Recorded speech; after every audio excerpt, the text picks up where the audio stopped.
Hello everyone, welcome to career wisdom. তোমাদের সঙ্গে রয়েছি আমি সুব্রত। তো বন্ধুরা, গতকাল 19শে মার্চ এবং আজকে 20 মার্চ 2024 পিএসসি অভিযান ছিল।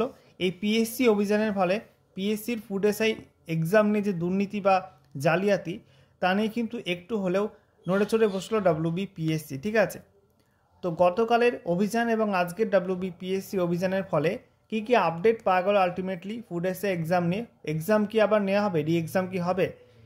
পরীক্ষা কি ক্যান্সেল করা হবে? এবং এই সংক্রান্ত কী কী আপডেট কমিশনের থেকে পাওয়া গেছে, সমস্ত কিছু শেয়ার করব আজকের এই ভিডিওটির মাধ্যমে। তো গুরুত্বপূর্ণ একটি ভিডিও, অবশ্যই ভিডিওটি লাইক এবং শেয়ার করে দিও। আর নতুন দর্শক হয়ে থাকলে চাকরি সংক্রান্ত নিত্য নতুন গুরুত্বপূর্ণ আপডেট পাওয়ার জন্য চ্যানেলটিকে সাবস্ক্রাইব করে নিয়ে পাশে থাকা বেল বাটনে ক্লিক করে অল নোটিফিকেশন অপশানটিকে অন করে রাখবে। লেটেস্ট আপডেট তোমরা পেয়ে যাবে। ওকে, প্রথমত তোমাদেরকে জানাবো যে WBPSC অফিসের কর্তারা তারা কিন্তু মেনে নিয়েছেন যে ফুড এসআই এক্সাম নিয়ে কিন্তু একটা জালিয়াতি হয়েছে, রাজ্য জুড়েই কিন্তু একটা জালিয়াতি হয়েছে, প্রশ্ন ফাঁস হয়েছে, বিভিন্ন রকম কিন্তু দু নম্বরই কাজকর্ম হয়েছে ফুড এসআই এক্সাম নিয়ে। ঠিক আছে, এটা কিন্তু পরিষ্কার, তাদের কথায় কিন্তু এটাই উঠে এসেছে। এবং সেই সঙ্গে আরও একটি বিষয়, তারা কিন্তু বিভিন্ন জেলা থেকে ইতিমধ্যে কিন্তু রিপোর্ট পেয়েছে, বিভিন্ন জেলার যে ডিএম এবং এসপি তাদের কাছ থেকে কিন্তু রিপোর্ট পেয়েছে যে ফুড এসআই এক্সাম নিয়ে কী কী জালিয়াতি হয়েছে সে সংক্রান্ত রিপোর্ট কিন্তু ইতিমধ্যে পেয়েছে। এবং আরও বেশ কিছু জেলা থেকে কিন্তু রিপোর্ট চেয়ে পাঠানো হয়েছে। ঠিক আছে, এবং সেই রিপোর্ট আস্তে আস্তে কিন্তু আরও এক সপ্তাহ মতো টাইম লাগতে পারে, এটা কিন্তু জানা গেছে। ঠিক আছে, এবং সেই সঙ্গে বলা হয়েছে যে ফুড এসআই এক্সামের যে দুর্নীতি বা জালিয়াতি নিয়ে কারোর কাছে কোনো তথ্য প্রমাণ থাকলে সেটা কিন্তু পিএসসি অফিসে জমা দেওয়ার কথা বলা হয়েছে। ঠিক আছে, সেগুলো তারা খতিয়ে দেখবে। এবং সেই সঙ্গে আরও একটা বিষয় স্পষ্ট হয়েছে যে রাজ্যের মধ্যে বেশ কিছু জেলা থেকে কিন্তু জালিয়াতির খবরটা বেশি পাওয়া গেছে।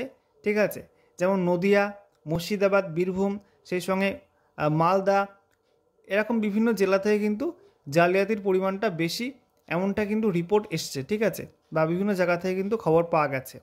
এবং সেই সঙ্গে বলা হচ্ছে যে এই যে ফুল রিপোর্ট রাজ্য জুড়ে যে পরীক্ষাটা নেওয়া হয়েছে, এই পরীক্ষার ফুল রিপোর্ট আসার পর পিএসসি কর্তাদের একটা মিটিং হবে। ঠিক আছে, এবং সেই মিটিংয়ের পরে কিন্তু তারা জানিয়ে দেবে যে পরীক্ষা নতুন করে নেওয়া হবে, পরীক্ষা ক্যান্সেল হবে কিনা, সমস্ত কিছু কিন্তু অফিসিয়াল ওয়েবসাইট ফলো করতে বলা হয়েছে। অফিসিয়াল ওয়েবসাইটে কিন্তু সমস্ত আপডেট দেওয়া হবে। ঠিক আছে, এমনটা কিন্তু জানানো হয়েছে।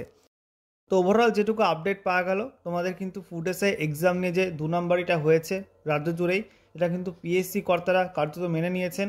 এবং আশা করা যে সমস্ত কিছু বিষয় বিবেচনা করার পর তোমাদের জন্য কিন্তু একটা গুড নিউজ আসতে পারে। ঠিক আছে, এবং সেই সঙ্গে আরও জানিয়ে রাখি, তোমাদের কিন্তু আগামী যে পরীক্ষাগুলো রয়েছে পিএসসি ক্লার্কশিপ এবং সেই সঙ্গে পিএসসি মিসলেনিয়াস সহ আরও বিভিন্ন পরীক্ষা রয়েছে, সেই সমস্ত পরীক্ষায় কিন্তু জালিয়াতি রুখতে কার্বন কপি, প্রত্যেকটা যে ওএমআর শিট তার পেছনে কিন্তু কার্বন কপি রাখার কিন্তু বিষয়টা তুলে ধরা হয়েছিল এবং সেই বিষয়টা কিন্তু তারা সহমত জানিয়েছেন। ঠিক আছে, যাই হোক, আগামী সমস্ত WBPSCর পরীক্ষায় কিন্তু তোমাদের ওএমআর শিটের পেছনে কার্বন কপি থাকবে।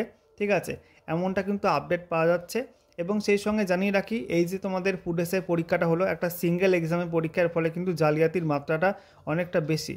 তো যেমনটা আপডেট পাওয়া যাচ্ছে, আগামী বিভিন্ন এক্সামের ক্ষেত্রে কিন্তু তোমাদের একটা পরীক্ষা নাও হতে পারে, তোমাদের কিন্তু দুটো পরীক্ষার মাধ্যমে সিলেকশানটা হতে পারে। ঠিক আছে, প্রথমে একটা অফলাইন MCQ টাইপ পরীক্ষা, তারপরে কিন্তু ডেসক্রিপটিভ পরীক্ষা নেওয়া হতে পারে। এই সংক্রান্ত কিন্তু একটা আপডেট পাওয়া গেছে। ওকে, আর তোমাদের রাজ্য জুড়ে এক্সাম সেন্টার থাকার ফলে কিন্তু পিএসসি নজরদারিতে একটু হলেও খামতি হচ্ছে, এ বিষয়ে কিন্তু একটা আপডেট পাওয়া গেছে যে আগামী পরীক্ষাগুলো কিন্তু কলকাতা কেন্দ্রিক হওয়ার একটা সম্ভাবনা রয়েছে। ঠিক আছে, তো এই ছিল আজকের আপডেট। পরবর্তী সময়ে কোনো আপডেট পাওয়া গেলে অবশ্যই তোমাদের সঙ্গে শেয়ার করব।